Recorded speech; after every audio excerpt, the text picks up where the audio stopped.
మహాపరిశుద్ధుడు మన ప్రభు అయిన యేసుక్రీస్తు నామానికి మహిమ కలుగును గాక. క్రీస్తునందు ప్రియులరా, మీ అందరికీ ప్రభు అయిన యేసుక్రీస్తు నామమున శుభములు. దేవుడు మనకు అనుగ్రహించిన మరి యొక్క మంచి దినము, ఈ దినమును బట్టి కూడా ఆయనకు ఎంతో కృతజ్ఞతలు. మనమందరము కృతజ్ఞులమై ఉన్నాం. గత కొన్ని రోజులుగా మనము మరి దేవుని వాక్యాన్ని ధ్యానిస్తున్నాం. ఈ లాక్డౌన్ టైంలో మరి ఎక్కువగా ప్రభు యొక్క వాక్యమునకు మనం సమీపంగా దగ్గరగా వచ్చామని నేను నమ్ముతున్నాను. ఈరోజు మరొక వర్తమానం ద్వారా మనం ప్రభువును మహిమపరచుదాం. అపొస్తల కార్యాలు 2వ అధ్యాయము 37-38 వచనాలు చదువుకుందాం. అపొస్తల కార్యములు 2వ అధ్యాయం, యాక్ట్స్ 2:37 and 38. వారు ఈ మాట విని హృదయములో నొచ్చుకొని, సహోదరులారా, మేమేమి చేతుమని పేతురును కడమ అపొస్తలులను అడగగా, పేతురు, మీరు మారు మనసు పొంది పాపక్షమాపణ నిమిత్తము ప్రతివాడు యేసుక్రీస్తు నామమున బాప్తిస్మం పొందుడి, అప్పుడు మీరు పరిశుద్ధాత్మను వరము పొందుదురు. ఈ వాగ్దానము మీకును మీ పిల్లలకును దూరస్తులకు అందరికీ, అనగా ప్రభు అయిన మన దేవుడు తన యొద్దకు పిలిచిన వారికి అందరికీ చెందునని వారితో చెప్పాను. దేవుడి వాక్య భాగం దీవించలాగున తలలు వంచుదాం. పరిశుద్ధుడా పరలోకపు తండ్రి, మీకు వందనాలు. ప్రభువా, చదవబడిన వాక్యం దీవించి ఆశీర్వదించమని, మీరు మాతో మాట్లాడమని, వాక్య ప్రత్యక్షత వెలుగులో నీ వాక్యమునకు నీవే అనువాదకుడు గనుక మీరు అనువదించండి, ప్రత్యక్షపరచండి. ప్రతి వాక్యము మా జీవితాన్ని బాగు చేయలాగిన మీరే మాతో మాట్లాడమని యేసుక్రీస్తును నీ నామములో ప్రార్థిస్తున్నాము తండ్రి, ఆమెన్. ప్రభు నామానికి స్తోత్రములు. ప్రైజ్ ది లార్డ్, హల్లెలూయా. మీరందరూ సమాధానంగా క్షేమంగా ఉన్నారని నేను నమ్ముతున్నాను. దేవుని కృప మీకు తోడై ఉండును కాక. ఈరోజు బాప్తిస్మము అనే అంశం మీద మనం వాక్యం ధ్యానించబోతున్నాం. బాప్తిస్మం అనగానే మనం మరి ముఖ్యంగా క్రైస్తవులకి ఇది చాలా ప్రాముఖ్యమైన పదము. ఎందుకంటే ఇది బాప్తిస్మం అనేది ఒక క్రైస్తవులు మాత్రమే వాడే పదం. దేవుడు అలాగ నియమించాడు. బాప్తిస్మం అంటే ఇమ్మర్సింగ్ లేదా ముంచుట లేదా కడుగుట, ఇవన్నీ అర్థాలు ఇస్తున్నాయి. ఇమ్మర్సింగ్ ఆర్ వాషింగ్. బాప్తిస్మం అనే పదము రక్షణ పొందిన వారికి అవసరమైనటువంటి అత్యంత ప్రాముఖ్యమైనది. అలాగే యోహాను సువార్త 3వ అధ్యాయం 3వ వచనం, జాన్ 3:3, ప్రభు అయిన యేసుక్రీస్తు బాప్తిసం గురించి ఏం మాట్లాడాడో మనం చూద్దాం. అందుకు యేసు అతనితో, ఒకడు క్రొత్తగా జన్మించితేనే గాని అతడు దేవుని రాజ్యమును చూడలేడని నీతో నిశ్చయముగా చెప్పుచున్నానను. అందుకు నికోదేము, ముసలివాడైన మనుష్యుడు ఎలాగూ జన్మింపగలడు? రెండో మారు తల్లి గర్భమందు ప్రవేశించి జన్మింపగలడని ఆయనను అడగగా, యేసు ఇట్లనను, ఒకడు నీటి మూలముగాను ఆత్మ మూలముగాను జన్మించితేనే గాని దేవుని రాజ్యములో ప్రవేశింపలేడని నీతో నిశ్చయముగా చెప్పుచున్నాను. నీటి మూలముగా ఆత్మ మూలముగా ఒక మనిషి తిరిగి జన్మించాలి. రెండవ జన్మ అదే దాన్నే రెండవ జన్మ అంటున్నాం. తిరిగి జన్మించుట, బోర్న్ అగైన్ లైఫ్. అయితే ఇక్కడ నీటి మూలముగా మరియు ఆత్మ మూలముగా రెండు విషయాలు చెప్పాడు. కాబట్టి మరి బాప్తిస్మం ద్వారా మనము ప్రభు అయిన యేసుక్రీస్తును అంగీకరించామన్న బహిరంగ సాక్ష్యము కలిగి ఉండాల్సి ఉంది. అది బైబిల్ చెప్పే సత్యము, ప్రభు చెప్పిన మాట. అలాగే బాప్తిస్మం ఇచ్చి యోహాను, మొట్టమొదలు బాప్తిస్మం ఇచ్చి యోహాను ఒక గొప్ప ప్రవక్తగా, ఆయన గురించి కొన్ని విషయాలు చూద్దాం. బాప్తిస్మం ఇచ్చి యోహాను ప్రభు అయిన యేసుక్రీస్తు కంటే ఒక 6 నెలల ముందు వచ్చాడు. అయితే ఆయన పరిచర్యలో ఆయనకున్న మొట్టమొదటి అసలు ఆయన పరిచర్యే బాప్తిస్మం ఇచ్చుట, లేదా ఆయన ప్రజలను ప్రభు అయిన యేసుక్రీస్తు వైపు మళ్లించడం, వారిని మారు మనసు నిమిత్తం వారికి బాప్తిస్మం ఇవ్వడం. ఈ మారు మనసు నిమిత్తమైనటువంటి బాప్తిస్మం ద్వారా అనేకమైన శిష్యులను సంపాదించుకున్నాడు. అనేకులు ఆయన ఎద్దుకు వచ్చారు. చాలామంది శాస్త్రులు, పరిచయులు కూడా బాప్తిస్మం పొందడానికి ఆకర్షించబడ్డారు. కొంతమంది, అందరు కాదు. కానీ లూకా సువార్త 7వ అధ్యాయం 30వ వచనం చూద్దాం. ప్రభు అయిన యేసుక్రీస్తు పరిచర్య ప్రారంభించిన తర్వాత మరి బాప్తిస్మాలు ఇవ్వడం మొదలుపెట్టాడు. అనేకులు ఆయన దగ్గరికి వచ్చి బాప్తిస్మం పొందుతున్నారు. యోహాను ద్వారా బాప్తిస్మం పొందిన వాళ్ళు కూడా మళ్ళీ ప్రభు అయిన యేసుక్రీస్తు దగ్గరికి వచ్చి బాప్తిస్మం పొందినట్టు యోహాను సువార్త 3వ అధ్యాయం అంతా మనకు తెలియజేస్తుంది. John 3, 3rd chapter. అలాగే లూకా సువార్త 7వ అధ్యాయం 30వ వచనం, Luke 7:30 says, పరిసయ్యులను ధర్మశాస్త్రోపదేశకులను అతని చేత బాప్తిస్మం పొందక తమ విషయమైన దేవుని సంకల్పమును నిరాకరించిరి. బాప్తిస్మం పొందేవాళ్ళు ఒకవైపు గుంపులుగా వస్తుంటే, బాప్తిస్మాన్ని నిరాకరించే వాళ్ళు మరొక వైపు ఉన్నారు. సత్యమైన బాప్తిస్మము, అపోస్తలులు ఇచ్చిన బాప్తిస్మం, అలాగే ప్రభువైన యేసుక్రీస్తు ఇచ్చినటువంటి బాప్తిస్మము, ఆయన తన శిష్యుల చేత బాప్తిస్మం ఇప్పించడం మనకు తెలుసు. పరిచయులను, ధర్మశాస్త్రోపదేశకులను అతని చేత బాప్తిస్మం పొందక తమ విషయమైన దేవుని సంకల్పమును వారు నిరాకరించిరి.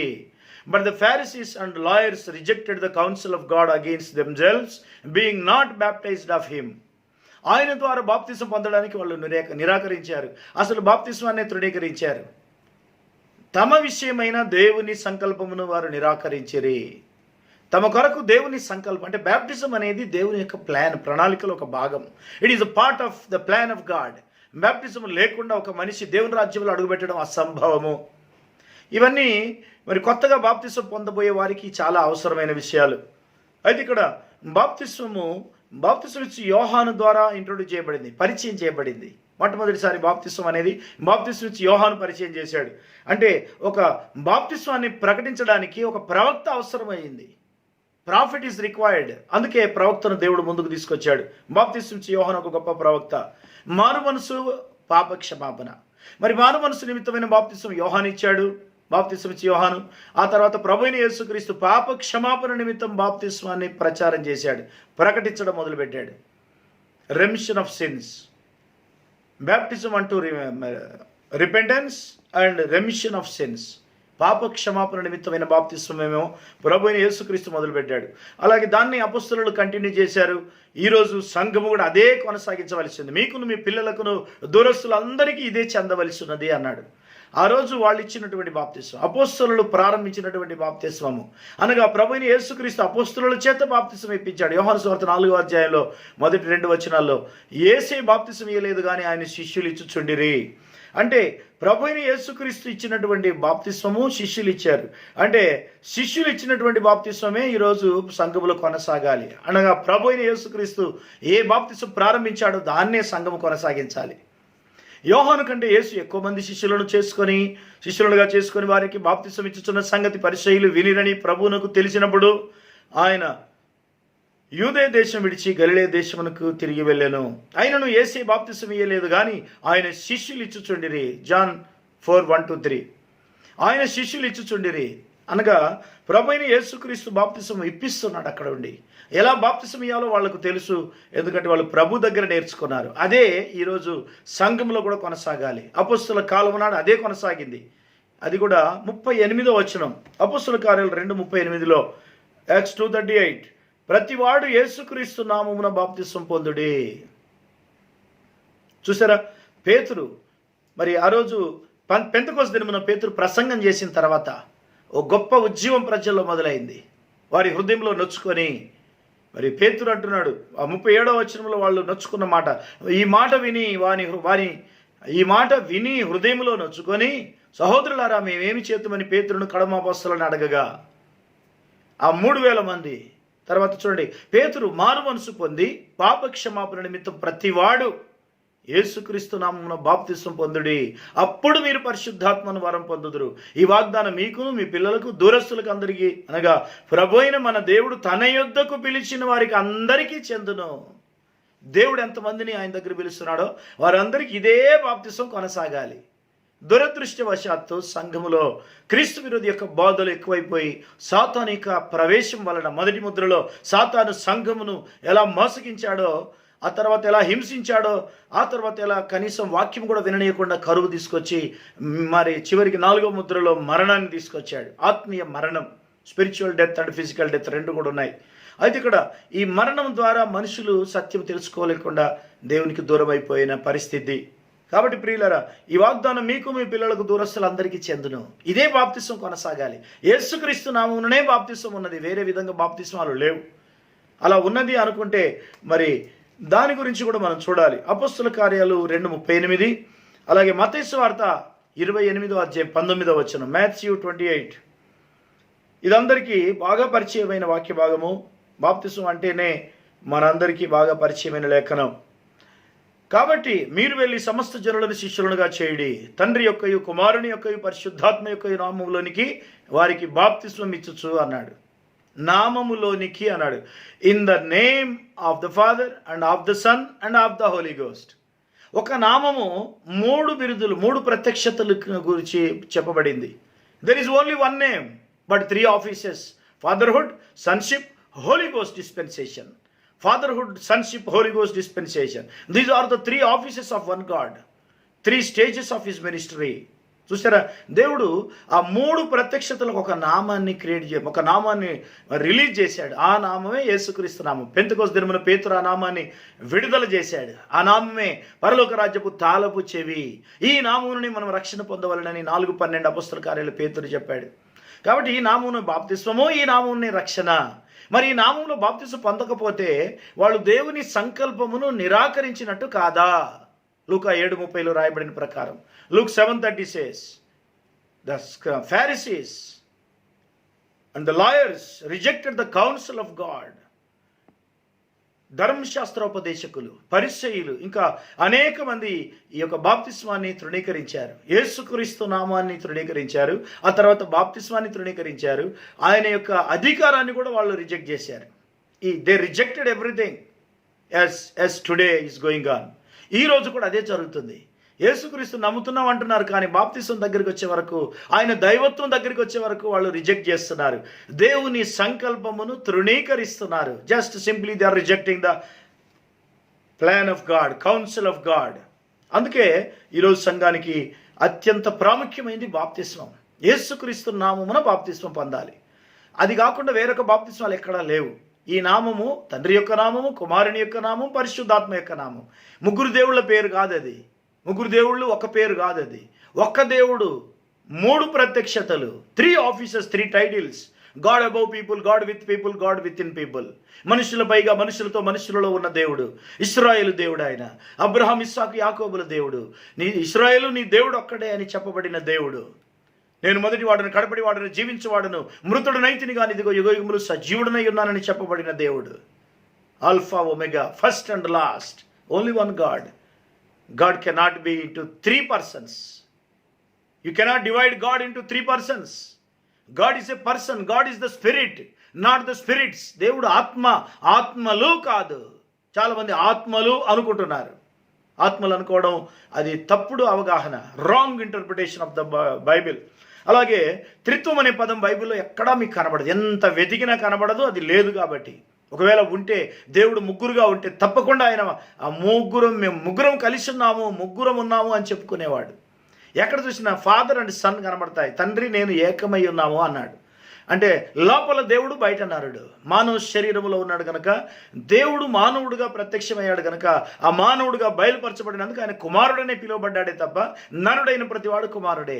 నరుడైన ప్రతివాడు చనిపోవాల్సిందే. నరుడైన ప్రతివాడు మానవుడనే పిలువబడాలి. దేవునికి మానవునికి మధ్యవర్తి క్రీస్తు యేసు అని నరుడు అన్నాడు.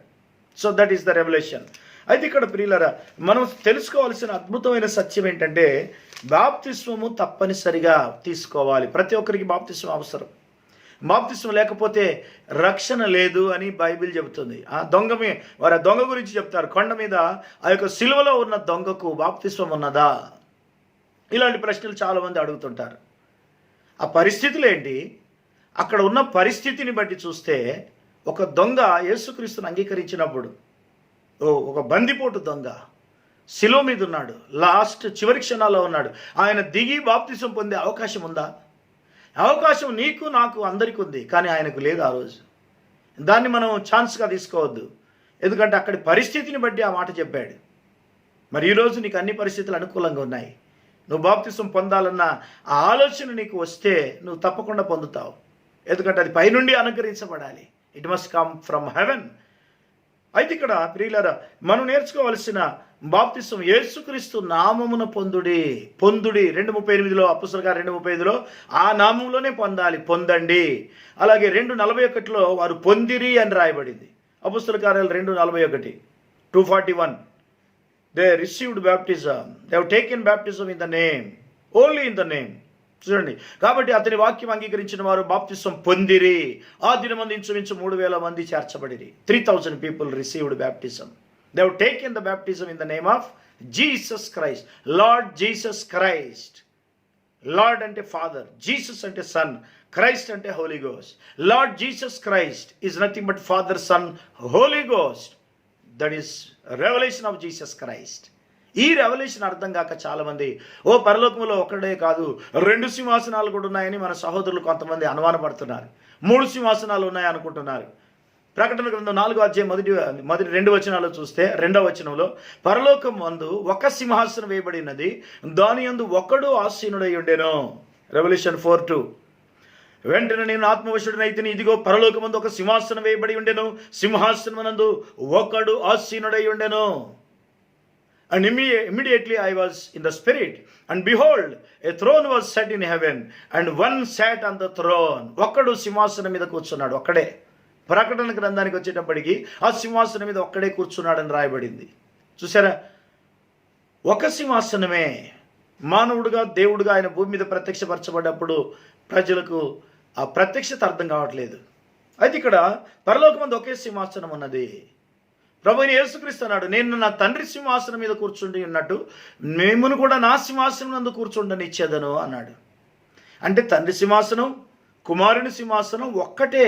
తండ్రి అనగా దేవుడు, కుమారుడు అనగా యేసుక్రీస్తు.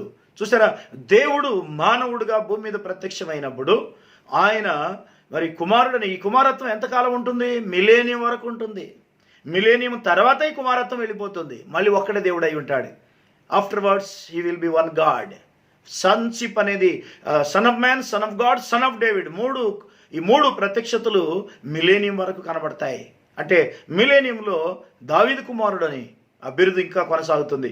కాబట్టి దావీదు కుమారుడు అంటే దావీదు సింహాసనం మీద ఆయన కూర్చోవాలి, రాజు కావాలి. ఆ 1000 ఏళ్ల పరిపాలన అయిపోయిన తర్వాత సన్షిప్ అనేది పోతుంది.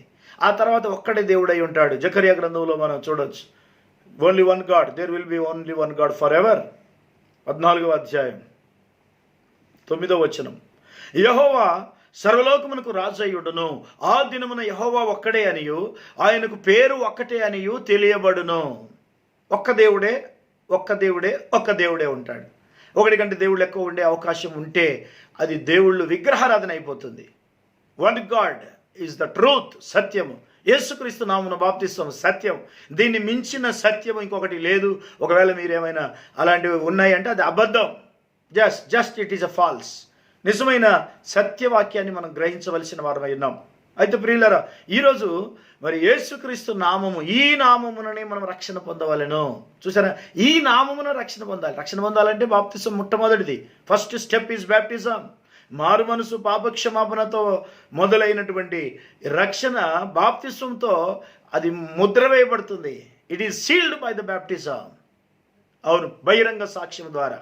అందుకే ప్రభువైన యేసుక్రీస్తు ఆజ్ఞాపించినట్టు, ఆ రోజు పేతురు ఆజ్ఞాపించినట్టు, మాథ్యూ 28:19 అండ్ యాక్ట్స్ 10:48, మత్తయి సువార్తలో ప్రభువైన యేసుక్రీస్తు ఆజ్ఞాపించిన చివరి మాటలు బాప్తిస్మం గురించి, నేను ఏమేమి బోధించాను అవే బోధించాలన్నాడు. పౌలు అపొస్తలుల కార్యాలు 1వ అధ్యాయం 8వ వచనంలో, మేము బోధించిన బోధ తప్ప వేరొక బోధ ఎవడు బోధించడానికి వీల్లేదు, వేరొక పునాది వేయడానికి వీల్లేదు. యేసుక్రీస్తే ఒక పునాది. ఆయన వేసిన పునాది, అపొస్తలులు వేసిన పునాది, అపొస్తలులు ప్రవక్తలు వేసిన పునాది తప్ప వేరొక పునాది ఎవడు వేయడానికి వీల్లేదు. కానీ ఏం జరిగింది చరిత్రలో? 325 AD నుంచి ఏం జరిగింది? 325 సంవత్సరం నుంచి, క్రీస్తు 325 నుంచి నైసియా కౌన్సిల్లో ఏం జరిగింది? బాప్తిసం మార్చబడింది. Baptism was changed. ఎందుకు మార్చినట్టు? మనుషులు దాన్ని మార్చేశారు, సాతాను దాన్ని మార్చేశాడు. కాబట్టి మార్చబడిన బాప్తిస్మమే ఇప్పుడు కొనసాగుతుంది తప్ప అసలు బాప్తిస్మం కొనసాగడం లేదు. నిజమైన బాప్తిస్మం కొనసాగకుండా అబద్ధాన్ని కొనసాగిస్తూ సత్యమును అసత్యంగా ప్రకటిస్తున్నారు. ఇది ఈరోజు జరుగుతుంది. అసత్యాన్ని సత్యం అంటున్నారు, సత్యాన్ని అసత్యం అంటున్నారు. మరి వాళ్ళ జ్ఞానానికి వదిలేద్దాం, దేవుని చిత్తానికి వదిలేద్దాం. ఎందుకంటే అందరికీ స్వాతంత్రం ఉంది కాబట్టి అందరూ మాట్లాడుతున్నారు. ఈరోజు అందరూ మాట్లాడండి, కానీ సత్యం మాట్లాడండి. లేఖనాలకు సరిపోవాలండి. వారు పొంది ఉన్న బాప్తిస్మం నామములో ఉంది, మరి బిరుదుల్లో పొందినట్టు లేదు. ఒక్క ఎవిడెన్స్ కూడా లేదు అలా బిరుదుల్లో పొందినట్టు. దాని అర్థం ఏంటి? యేసుక్రీస్తు నామమున బాప్తిస్మం పొందడమే సరైన వాక్యానుసారమైన బోధ. దీన్ని సత్యం అంటున్నాం. అయితే మీకు అర్థం కాకపోతే మీరు అసత్యం అంటారు. మీరు అసత్యం అన్నా, ఒక సత్యాన్ని 1000 సార్లు ఇది అసత్యం అన్నా అది అసత్యం అయితే కాదు. 1000 times ఎన్నిసార్లు ఇది అసత్యం అని నువ్వు పలికినా అది అసత్యం కాదు. సత్యము సత్యమే. You cannot change the truth into false. అసత్యముగా నువ్వు దాన్ని మార్చలేవు.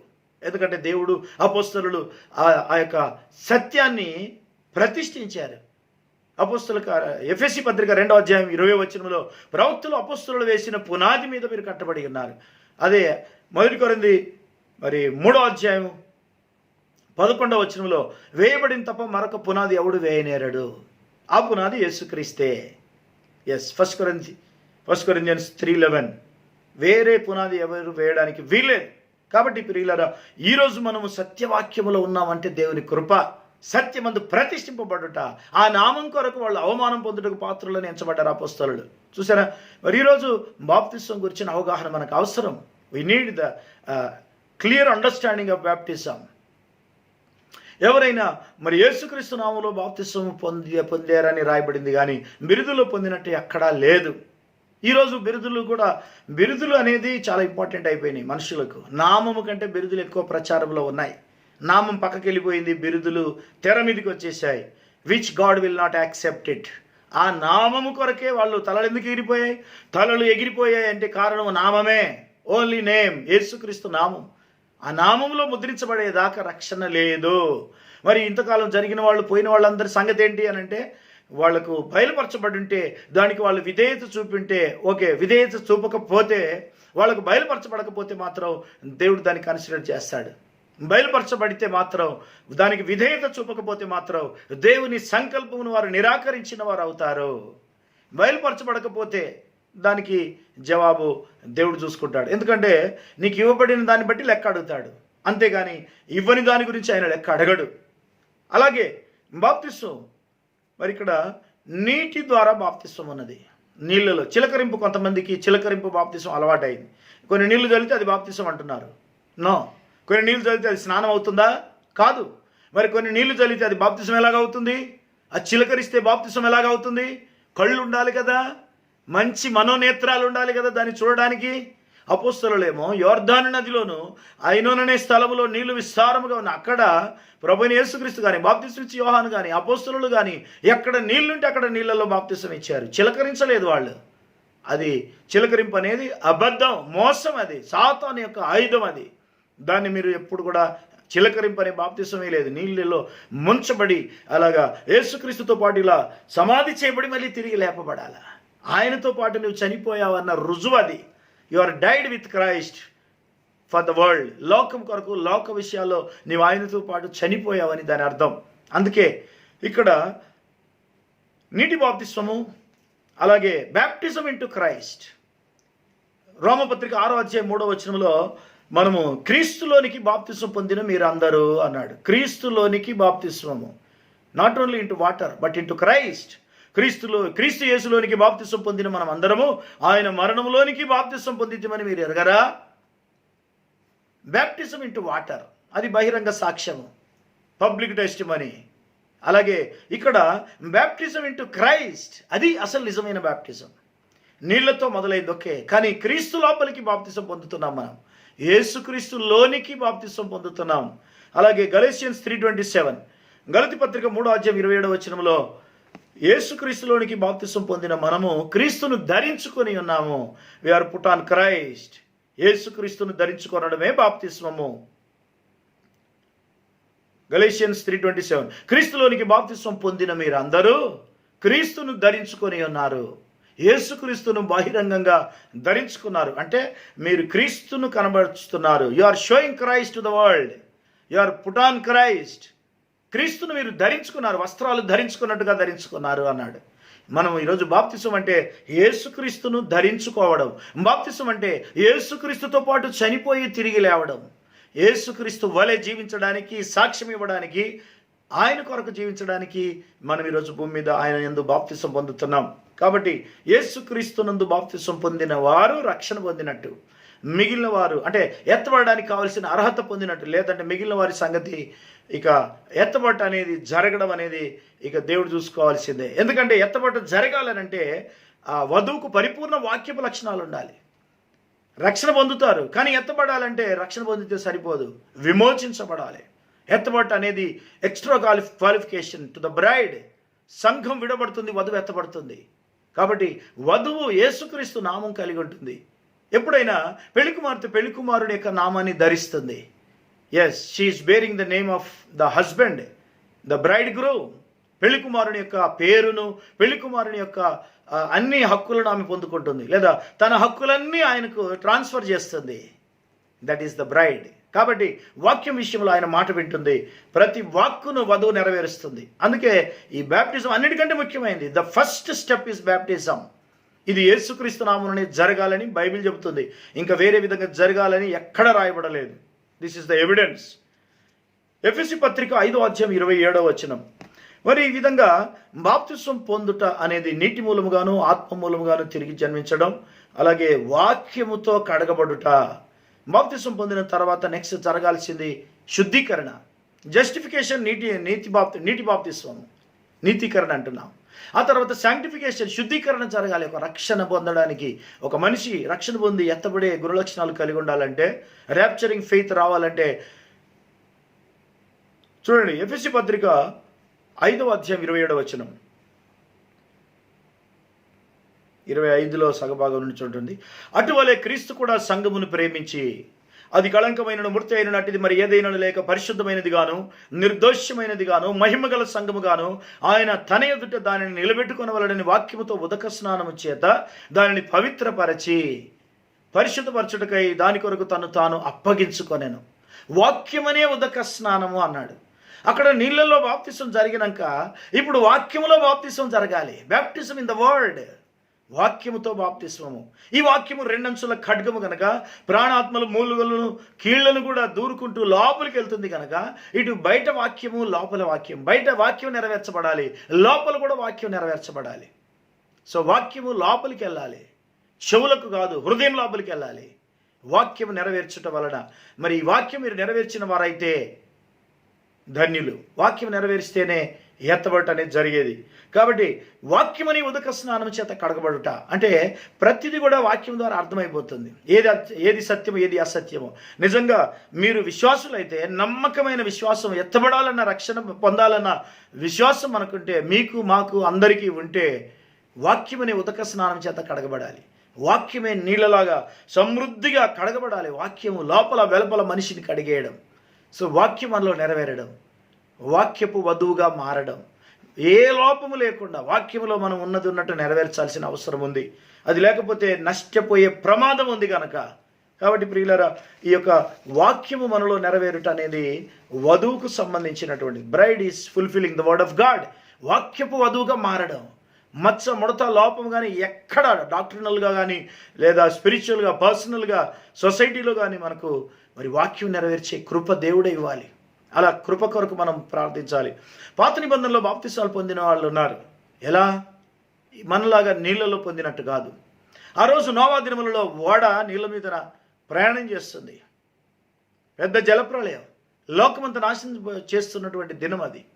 నోవా దినములలో ఆ ఓడలో ఉన్న వాళ్ళందరూ బాప్తిస్వం పొందినట్టు బైబిల్ చెబుతుంది.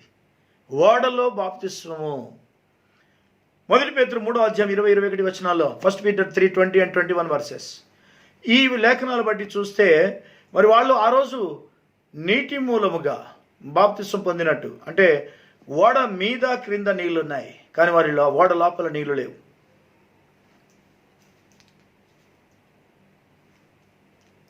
ఫస్ట్ పీటర్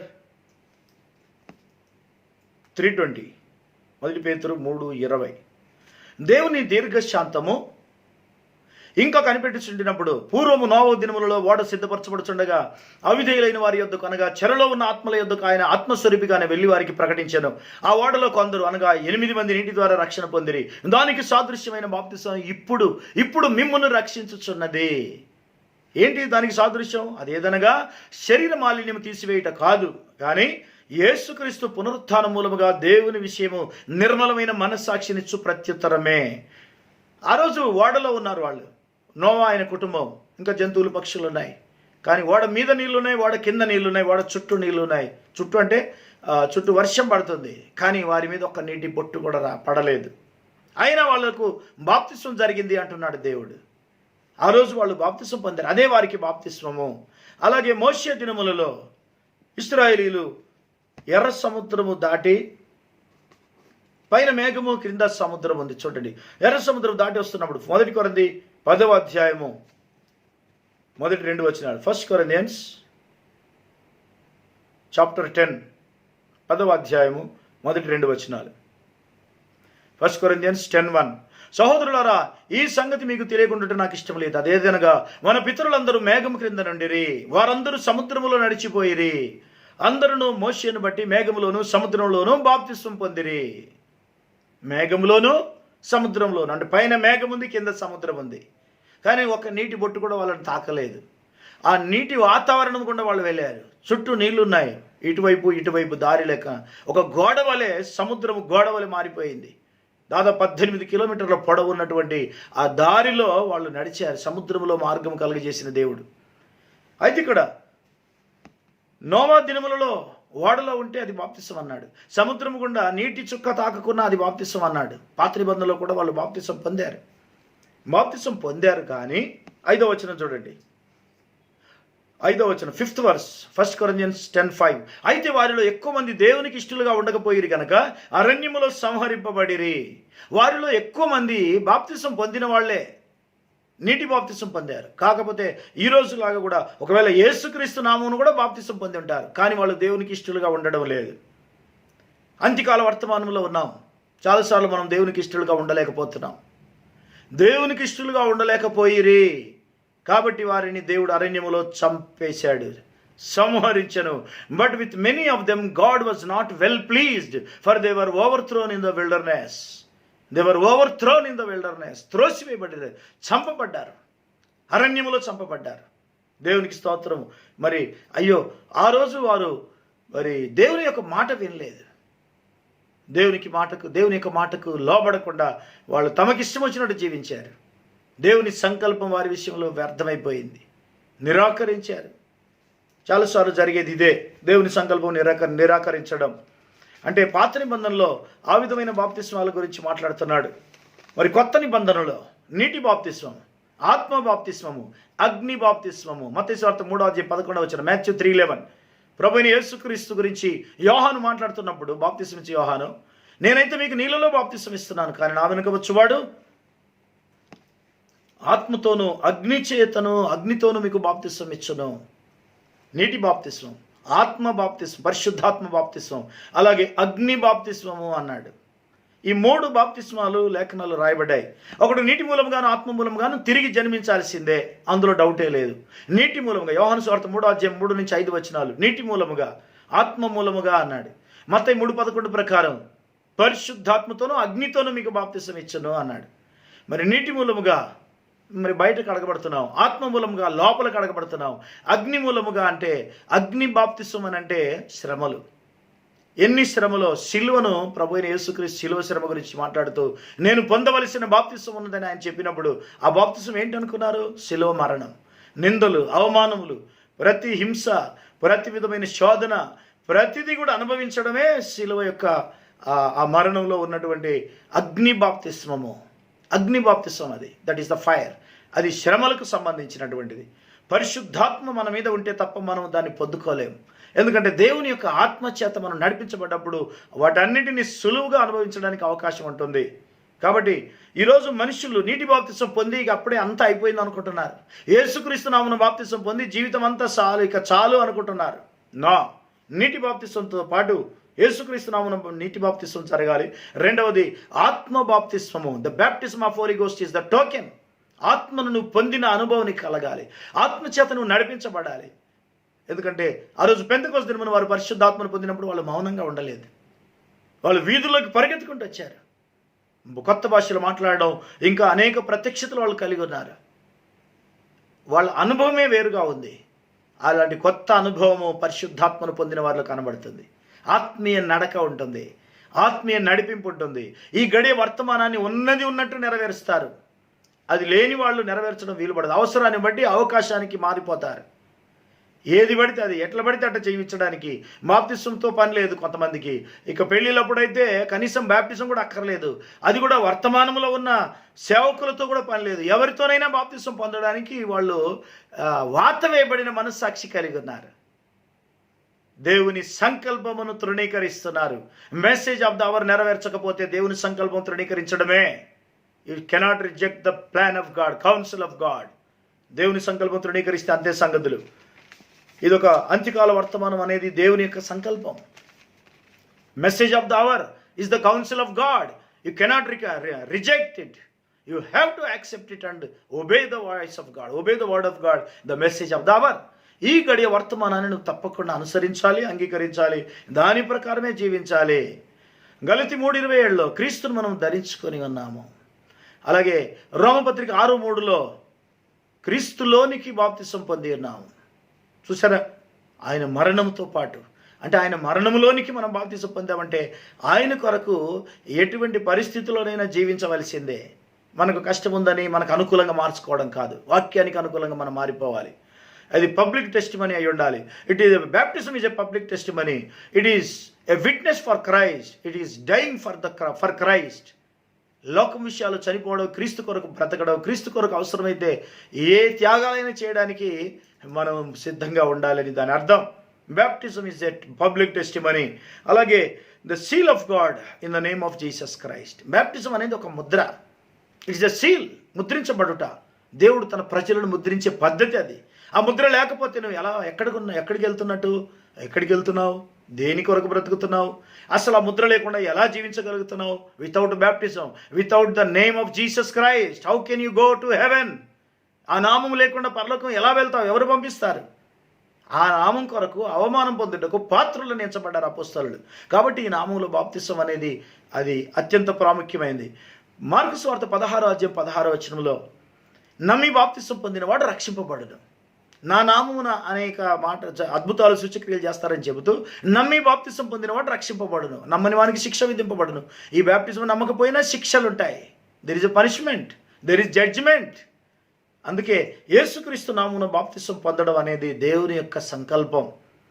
అపోస్తలుల కార్యాలు 2:38, యాక్ట్స్ 2:38, యాక్ట్స్ 4:12, 1 Peter 3:21, మార్క్ 16:16 ఇవన్నీ బాప్తిస్వానికి సంబంధించిన లేఖనాలు. రక్షణ పొందడానికి అత్యంత ప్రాముఖ్యమైన లేఖనాలు ఇవన్నీ. దేవునికి స్తోత్రం కలుగును గాక.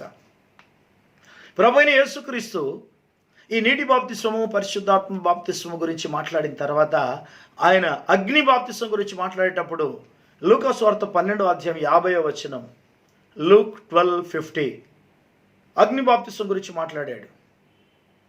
నేను పొందవలసిన బాప్తిస్వం ఉన్నది, యాక్ట్స్ 12:50.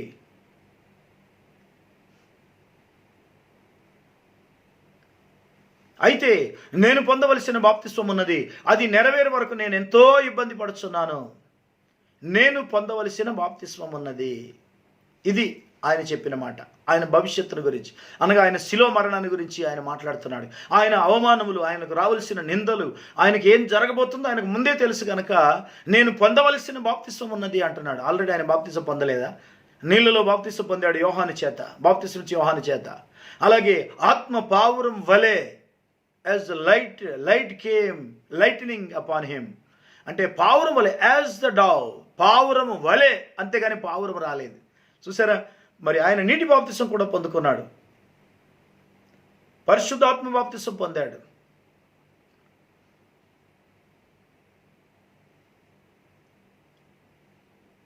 మూడవ అధ్యాయం 16 లూకా సువార్త కానీ మత్తయి సువార్త కానీ.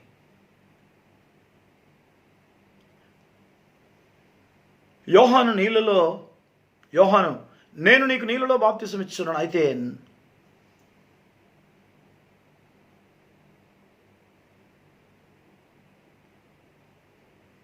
మత్తయి సువార్త 3:16 చూద్దాం. మత్తయి సువార్త 3:16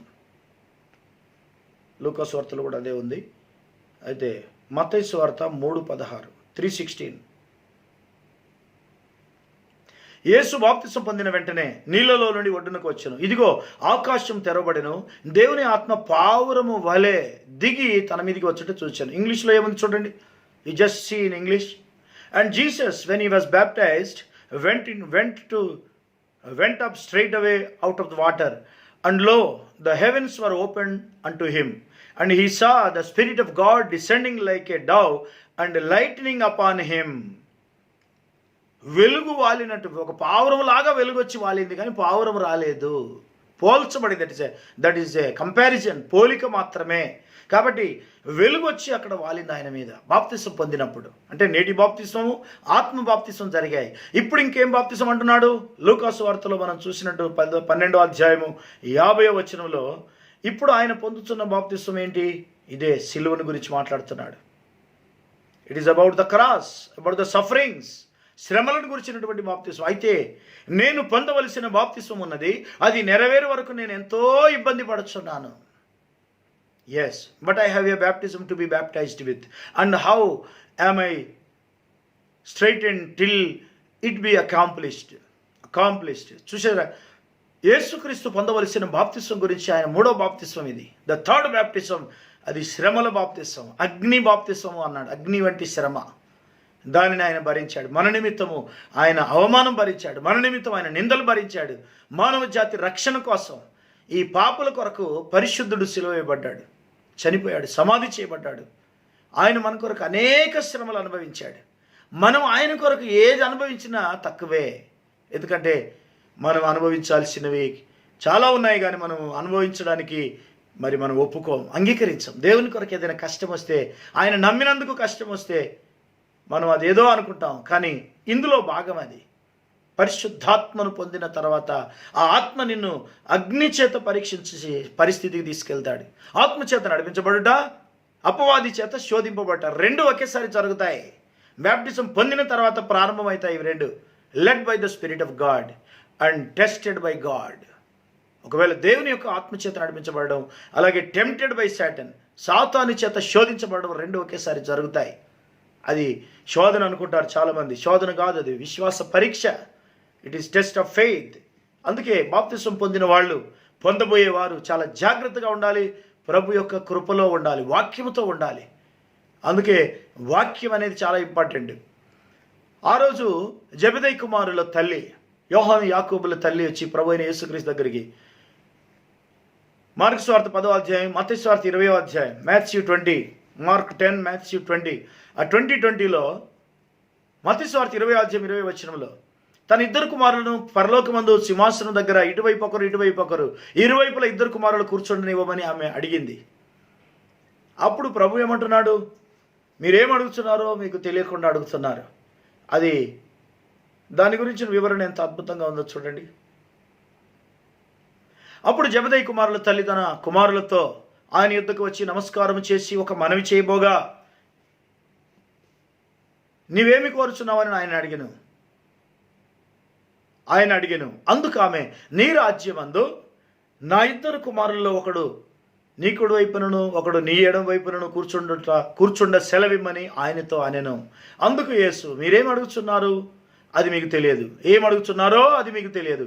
నేను త్రాగబో గిన్నెలోనిది మీరు త్రాగగలరా అని అడగగా వారు త్రాగగలమనిరి. ఆయన, మీరు నా గిన్నెలోనిది త్రాగుదురు కానీ నా కుడి వైపునను నా ఎడం వైపునను కూర్చుండనిచ్చట నా వశంలో లేదు. నా తండ్రి చేత ఎవరికి సిద్ధపరచబడినో వారికే అది దొరుకునని చెప్పాను. చూసారా, నిత్య జీవమునకు నిర్ణయించబడిన వారికి, అపొస్తలుల కార్యాలు 13:48, 13:48, నిత్య జీవమునకు నిర్ణయింపబడిన వారు అందరూ విశ్వసించిరి అన్నాడు. నిత్య జీవమునకు నిర్ణయించబడిన వారు, ఆ దేవుని రాజ్యం కొరకు నిర్ణయించబడిన వారికి అది వస్తుందే తప్ప అది నా చేతిలో లేదన్నాడు ఆయన. అంటే దాని అర్థం ఏంటి? నేను నీ కొడుకులకు పరలోకం ఇస్తాను అని అంటే ఇక వాళ్ళు ఎట్లయినా జీవించే అవకాశం ఉంది. కానీ అలా చెప్పలేదు ఆయన. ఆయన ఉన్నది ఉన్నట్టుగా చెప్పాడు. ఎవరు కష్టపడతారో, ఎవరు ఆ యొక్క అనుభవంలోకి వస్తారో వారికే అది, అందరికి కాదు. అయితే ఆ సంఖ్య ప్రిడెస్టినేటెడ్, లోకం పుట్టక మునిపే నిర్ణయించబడింది, అది వేరే విషయం అనుకోండి. మన పార్ట్ అయితే మనం నెరవేర్చాలి. ప్రభువైన యేసుక్రీస్తు తన పార్ట్ తాను నెరవేర్చాడు. మన పార్ట్, మన భాగం మనం నెరవేర్చాలి. మనం ఆయన కొరకు ఎలా జీవిస్తున్నామో మనం పరీక్షించుకోవాలి. ఎందుకంటే ఇది ఆత్మీయ జీవితం, దీన్ని చులకనగా తీసుకోవడానికి వీల్లేదు. తప్పకుండా మనం అన్ని విషయాల్లో లేఖనాలకి సరిపోవాలి. 2 తిమోతి 3:12లో సద్భక్తితో బ్రతుకును ఉద్దేశించు వారు అందరూ హింస పొందుదురు అన్నాడు. నిజంగా కరెక్ట్గా బ్రతికితే అన్ని నిందలు అవమానాలే ఉంటాయి. సరైన మాట సత్యం పలికితే అవమానము నిందలే ఉంటాయి. ఎందుకంటే లోకమంతా అసత్యంతో నిండి ఉంది, చీకటితో నిండి ఉంది. వెలుగును వాళ్ళు లెక్క చేయరు. 2 తిమోతి 3:12 సద్భక్తితో బ్రతుకును ఉద్దేశించేవారు. 2 తిమోతి 3:12. కాబట్టి హింసలు అనేవి మరి ప్రభువైన యేసుక్రీస్తు శిలువ మరణం అనేది అది ఒక మూడో భాగం. అది 3 బాప్తిస్మాలలో మూడో బాప్తిస్మం, థర్డ్ బ్యాప్టిజం, ద ఫైర్. శిలువ, హింస, శ్రమ, నిందలు, అవమానాలు, ఇవన్నీ అందులో భాగమే. ఏ మాట, చిన్న మాట కూడా ఓర్చుకోలేని నీవు నేను ఆ బాప్తిస్మం దగ్గరికి కూడా రాలేదని అర్థం. ఇది మనం గమనించాలి. అలాగే మరి ప్రభువైన యేసుక్రీస్తు అపోస్తలులలో జీవించి వారిని ఆ విధంగా జీవింపజేశాడు. అంటే they could live for Christ, they could die for Christ. వాళ్ళు క్రీస్తు కొరకు జీవించారు, సాక్షులుగా ఉన్నారు. వాళ్ళు హతసాక్షులుగా మారిపోయారు. సాక్షులు, హతసాక్షులు, విట్నెసెస్ అండ్ మార్టియర్స్. హతసాక్షులుగా మారారు. వాళ్ళు ప్రభు కొరకు ప్రాణాలు అర్పించారు.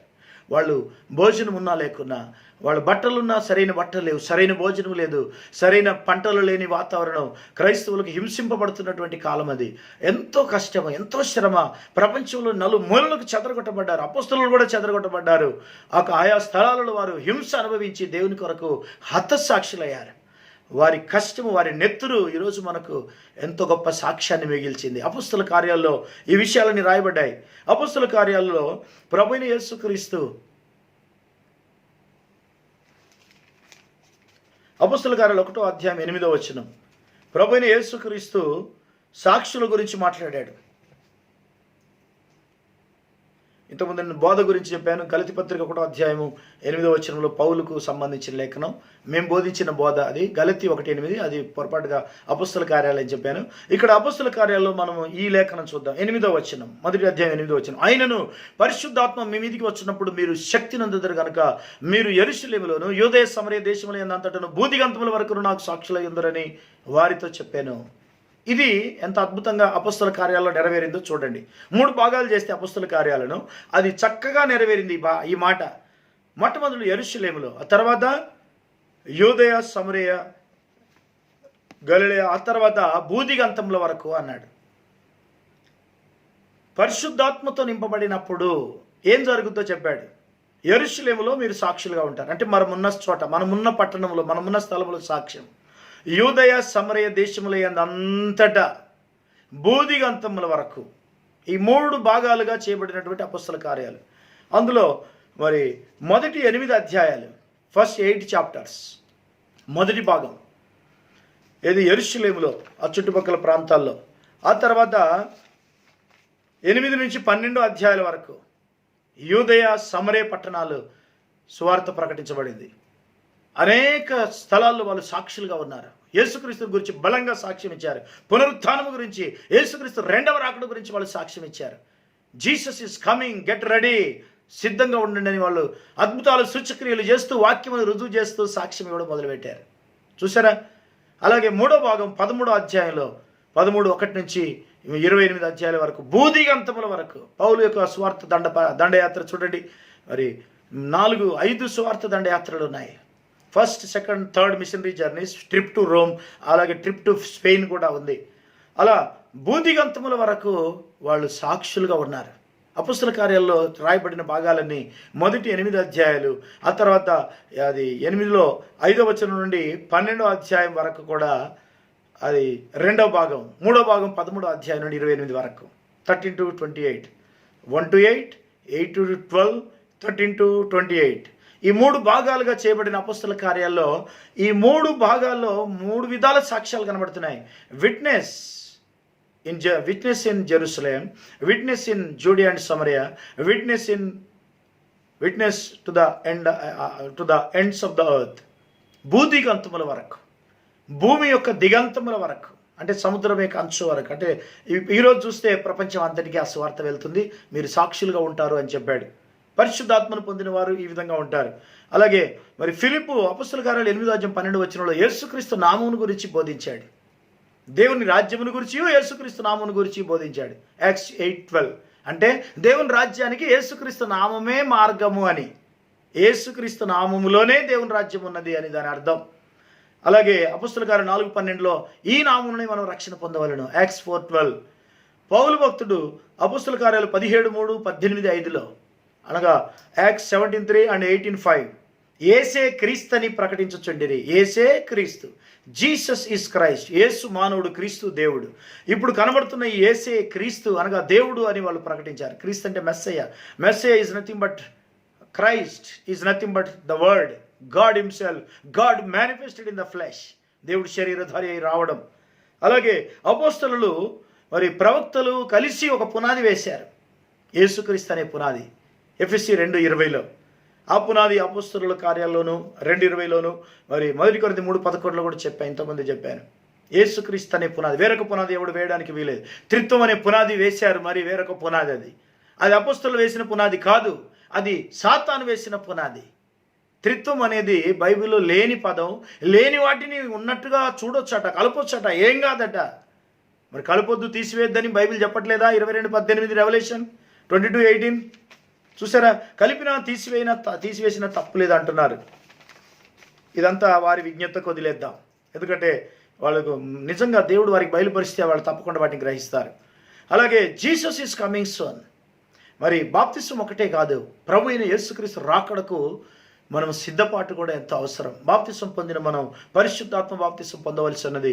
నీటి బాప్తిసం, పరిశుద్ధాత్మ బాప్తిసం, అగ్ని బాప్తిస్మము. గట్టిగా చివరి వరకు ప్రభు కొరకు నిలబడే స్థిరత్వం అనేది ఆత్మ ద్వారా కలుగుతుంది. మత్తయి సువార్త 24వ అధ్యాయంలో ప్రభు అయిన యేసుక్రీస్తు దగ్గరికి శిష్యులు వచ్చి అడిగారు, ప్రభు నీ రాకడకు యుగ సమాప్తికి, మరి నీ రాకడకు యుగ సమాప్తికి ఈ యుగ అంతానికి సూచనలు లేవని అడిగారు. 3 రకాల ప్రశ్నలు వేశారు వాళ్ళు. ఇవి ఎప్పుడు జరుగును, ఈ సూచనలన్నీ ఎప్పుడు జరుగుతాయి? మొదటి ప్రశ్న మాథ్యూ 24:3, మత్తయి సువార్త 24:3 యుగ సమాప్తికి సూచనలు అడిగారు. ఈ యుగ సమాప్తికి అంటే మొట్టమొదలు ఇవి ఎప్పుడు జరుగుతాయి, రెండవది ఈ అంటే నీ ఆగమనమునకు సూచనలేవి, ఈ యుగ సమాప్తికి సూచనలేవి. ఈ సంఘటనలు రాజ్యం మీద రాజ్యం, దేశం మీద దేశం, జనం మీద జనం, యుద్ధాలు, కరువులు, భూకంపాలు, తెగుళ్ళు, ఇవన్నీ ఎప్పుడు వస్తాయి? అలాగే నీ రాకడకు సూచనలు ఏంటివి? ఈ యుగ సమాప్తికి సూచనలు. 3 రకాల సూచనలు అడిగారు. రాకడకు ముందు సూచనలు అడిగారు, రాకడ వచ్చిన తర్వాత సూచనలు అడిగారు, ఆ తర్వాత మొత్తం యుగ సమాప్తికి సంబంధించిన సూచనలు అడిగారు. వాటికి 3టికి ప్రభువైన యేసుక్రీస్తు సరైన ఆన్సర్ చెప్పాడు. అంటే 3 ప్రశ్నలు వాళ్ళు అడిగారు. ఇవి ఎప్పుడు జరుగును, నీ ఆగమనమునకు సూచనలేవి అంటే రెండో రాకడకు సూచనలు, ఈ యుగ సమాప్తికి సూచనలేవి. ఈ 3 ప్రశ్నలకు ఆయన జవాబు చెప్పాడు. మత్తయి సువార్త 24వ అధ్యాయం మొత్తం అదే. అందుకే మాథ్యూ 24 ఇస్ వెరీ ఇంపార్టెంట్. అలాగే లూకా సువార్త 21:11లో ఒక మాట రాయబడింది తెగుళ్ళ గురించి. ఈరోజు భూమి మీద తెగులు తాండవిస్తుంది, రోజు రోజుకి అది పెరిగిపోతుంది. 21:11 అక్కడక్కడ గొప్ప భూకంపములు కలుగును, తెగులును కరువులను తటస్థించును, ఆకాశము నుండి మహాభయోత్పాతములు గొప్ప సూచనలు పుట్టును. అంటే ఇప్పుడు తెగులకే మనం ఎంత భయపడుతున్నాం, భూకంపాలకి ఎంతో భయపడుతున్నాం, ఎంతో నష్టం జరుగుతుంది. కానీ మరి తెగుళ్ళ తర్వాత తటస్థించే కరువులు, అలాగే ఆకాశము నుండి మహాభయోత్పాతములు, and great earthquakes shall be in divers places, and famines and pestilences and fearful sights and great signs shall there be from heaven. ఆకాశం నుండి గొప్ప గొప్ప భయోత్పాతాలు రాబోతున్నాయి. ఇవన్నీ వస్తే మనుషులు తట్టుకోగలరా? అవన్నీ శ్రమకాలంలో ఇంకెక్కువ రాబోతున్నాయి. ప్రస్తుతం అయితే తెగులుంది. ఈ తెగులు కారణాన అనేక సంఘాలు మూయబడి ఉన్నాయి, మరి సంఘాలన్నీ మూయబడి ఉన్నాయి, ఆరాధన స్థలాలన్నీ మూయబడి ఉన్నాయి. ఈ నెల 8వ తారీఖు నుంచి ప్రభుత్వము మరి ఆ యొక్క సడలింపులు ఇచ్చింది, లాక్డౌన్ సడలింపులు, రిలాక్సేషన్ ఇచ్చినప్పటి నుంచి మరీ ఎక్కువగా వైరస్ ప్రబలడం మనం చూస్తున్నాం. కాబట్టి మన సంఘం అయితే ఈ నెల మొత్తం అనగా ఈ జూన్ మాసం అంతట్లో మరి నెల చివరి వరకు కూడా మనం ఆరాధనలు పెట్టే అవకాశం లేదు. ఎందుకంటే మన సంఘం అక్కడ YMCAలో ఉంది కనుక అక్కడ ఎక్కువగా అనేక సంఘాలు అక్కడికి వచ్చే అవకాశం ఉంది కనుక ఒకవేళ మరి సంఘాలు అక్కడికి వచ్చినా రాకపోయినా అనేక సంఘాలు అక్కడ తెరబడుతున్నాయి కనుక ఒకవేళ వాళ్ళు తెరవకపోయినా మనం మాత్రం ఈ నెల చివరి వరకు ఈ యొక్క కరోనా ప్రభావము తగ్గుముఖం పట్టులాగున మనం ప్రార్థించాలి. అలాగే జూలైలో కూడా మరి పరిస్థితి ఎలాగుంటుందో అప్పుడు మనం కనుక్కుందాం. ప్రస్తుతానికైతే హైదరాబాదులో మన సంఘం మరి ఆరాధన అయితే జరిగే అవకాశం లేదు. మీరెవరు మరి బాధపడకూడదు. ఇది దేవుని యొక్క చిత్తము కనుక దేవుని యొక్క పద్ధతిలో ఇవన్నీ జరుగుతున్నాయి. దేవుని చిత్తం లేకుండా ఏది తల వెంట్రుక కూడా రాలదు. ఇవి తెగుళ్ళు భూమి మీద తాండవిస్తున్న కాలం ఇది, తెగుళ్ళ కాలం ఇది. కాబట్టి ప్రభు యొక్క రాకడకు ముందు ఈ తెగుళ్ళని వస్తాయి. అందుకే మనం సిద్ధపాటు మీద దృష్టి పెట్టాలి. దేవుడు తెరిచిన ఈ ద్వారం ద్వారా, ఈ యొక్క యూట్యూబ్ ద్వారా మనం వాక్యం వినగలుగుతున్నాం. Yes, God's plan is revealed. కాబట్టి మీరు చాలా జాగ్రత్తగా భయభక్తులు కలిగి ఎంతో భయంతో వణుకుతూ ఉండాల్సిన సమయం ఇది. టక అనేక శరీరాలు, అనేక మనుషులు, అనేక మంది మరి ఈరోజు ఉంటే రేపు ఉంటారో లేదో తెలియని పరిస్థితిలో ఉన్నారు. హైదరాబాద్లో కంటైన్మెంట్ ఎక్కువగా ఉంది, అనగా ఈ యొక్క వైరస్ ప్రభావం చాలా ఎక్కువగా ఉంది. ఇండియా మొత్తం మీద స్ప్రెడ్ ఎక్కువ అయిపోతుంది. చైనా కంటే, అటు ఇటలీ కంటే మించిపోతుంది. ఇవి మించకుండా మనం ప్రార్థనలో దేవుని యొక్క సహాయం కొరకు, కృప కొరకు బ్రతిమాలుకోవాలి. మనం ఎక్కువగా ప్రార్థించవలసింది. మన ప్రియులు అనేకులు చనిపోతున్నారు, అనేకులు ఈ వ్యాధి బారిన పడుతున్నారు. దేవుడు తన రక్తము కింద వారిని కడగాలి, శుద్ధి చేయాలి. ఆయన దయ కింద, ఆయన కనికరము కింద మనము ఆయన కృప కొరకు ఎదురు చూద్దాం, కనిపెడదాం, ప్రార్థన చేద్దాం. మన ప్రియులందరి కొరకు ప్రార్థించాలి. వధువు కొరకు ప్రార్థించండి, రాజుల కొరకు, అధికారుల కొరకు, ప్రజల కొరకు, సకల జనుల కొరకు ప్రార్థించే సమయం ఇది. ఎక్కువగా ప్రార్థించండి. ప్రార్థన సమయం మనకు చాలా అవసరం అండి. ఎందుకంటే దినములు చెడ్డవి, కాలము సమీపించింది, తెగుళ్ళ కాలం ఇది, భయంకరమైన పరిస్థితులు ఉన్నాయి. మీరు దయచేసి ప్రార్థనలు ఎక్కువ గడపండి, అది మనకెంత అవసరం. అలాగే యోహాను సువార్త 12:32 మరి నేను పైకి ఎత్తబడిన ఎడల నేను మిమ్మల్ని భూమి మీద నుంచి ఆకర్షించుకొందును. నేను పైకి ఎత్తబడిన ఎడల మిమ్మల్ని అందరినీ ఆకాశమున కనుక పరలోకానికి నేను ఆకర్షిస్తాను అన్నాడు. యోహాను సువార్త 12:32, జాన్ 12:32. నేను భూమి మీద నుండి పైకెత్తబడిన ఎడల అందరినీ నా యొద్దకు ఆకర్షించుకొందునని చెప్పాను. అందరినీ నా యొద్దకు ఆకర్షించుకుందాం. నేను పైకి ఎత్తబడితే పైకి ఆకర్షించుకుంటాను. యోహాను 14:3 2-3 ఏమన్నాడు? నేనుండు స్థలంలో మీరును ఉండులాగున నేను మరలా వచ్చి మిమ్మల్ని తీసుకొని పోతానన్న గొప్ప వాగ్దానం ఉంది అక్కడ. ఆయన వచ్చాడంటే మనల్ని తీసుకొని పోతాడు. మనల్ని తీసుకొని పోవాలంటే ఆయన రావాలి. ఆయన రాకడ కొరకు మనం సిద్ధపడాలి. బాప్తిస్మంతో మొదలైనటువంటి మన ప్రయాణం ఎత్తబడే వరకు అది కొనసాగాలి. వెనక తట్టు చూసేవాడు దేవుని రాజ్యమునకు పాత్రుడు కాడు. నాగటి మీద చేయి పెట్టి వెనక తట్టు చూడొద్దు. అవిశ్వాసము నీలోనికి రానివ్వకూడదు. అవిశ్వాసము నరకానికి తీసుకెళ్తుంది, విశ్వాసము పరలోకానికి తీసుకెళ్తుంది. ఎత్తబడే విశ్వాసం కావాలి. మెసేజ్ ఆఫ్ ద అవర్లో ఉండాలి. ఈ గడియ వర్తమానం ఎత్తబడే విశ్వాసాన్ని మనకు కలుగజేస్తుంది. అందుకే వర్తమానంలో చాలా జాగ్రత్తగా ఉండండి. అంతేకాదు మరి ప్రభు చెప్పినటువంటి ప్రతి మాట కూడా అది నెరవేరుతుంది. ఆకాశము భూమి గతించును కానీ నా మాటలు ఏమాత్రమును గతింపవు అన్నాడు. అవును, భూమి ఆకాశాలు గతించిపోబోతాయి. అవును, పోతాయి, మార్పు చెందబోతున్నాయి. కానీ దేవుని మాట మారదు. ఆయన ఏం చెప్పాడో జరిగిస్తాడు. మొదటి రాకడ గురించి ప్రవచనాలున్నాయి, నెరవేరిపోయింది. రెండవ రాకడ గురించి ప్రవచనాలున్నాయి, అది నెరవేరుతుంది. మూడవ రాకడ గురించి ప్రవచనాలున్నాయి, అది నెరవేరుతుంది. ఏది తప్పిపోదు. దేవుని మాట తప్పిపోవడానికి కాదు, అది నెరవేరడానికే రాయబడింది. బైబిల్ దేవుని వాక్యము. Bible is true. దేవుని వాక్యము బైబిల్ మాత్రమే. వేరే ఏ గ్రంథాలు దేవుని వాక్యం కాదు. బైబిల్ ఒకటే దేవుని వాక్యం అని బైబిల్ చెబుతుంది. అది చరిత్ర కూడా రుజువు చేస్తుంది. ఇప్పటికీ సజీవంగా ఆ వాక్యం నెరవేరడం మనం చూస్తున్నాం. వాక్యం మనతో మాట్లాడుతుంది. దేవుడు తన వాక్కు ద్వారా మనల్ని నడిపిస్తున్నాడు. God's word is leading us. దేవునికి మహిమ కలుగును గాక. ప్రభువు నామానికి స్తోత్రములు కలుగును గాక.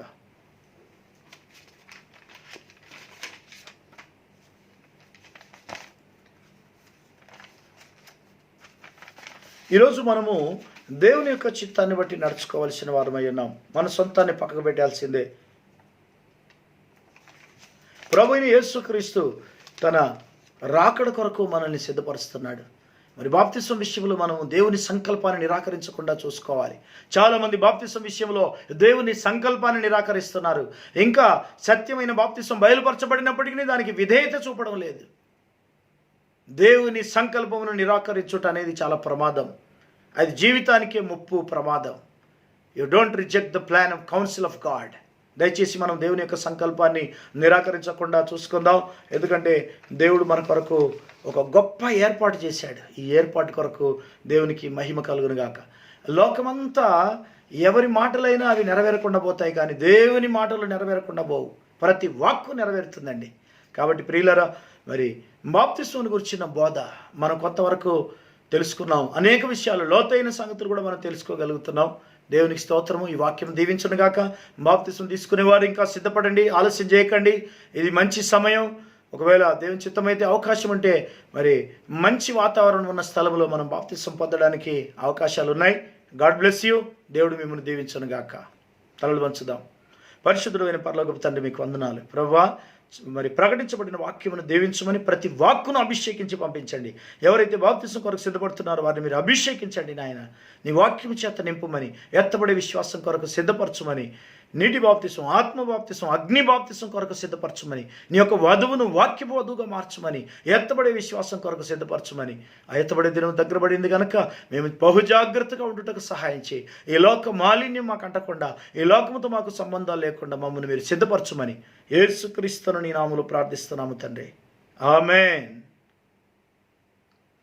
Thank you. God bless you all. ప్రభు మిమ్మల్ని దీవించను గాక. Thank you. మరొకసారి కలుసుకునేంత వరకు దేవుని యొక్క కృప మీకు తోడయుండును గాక. ఆమేన్.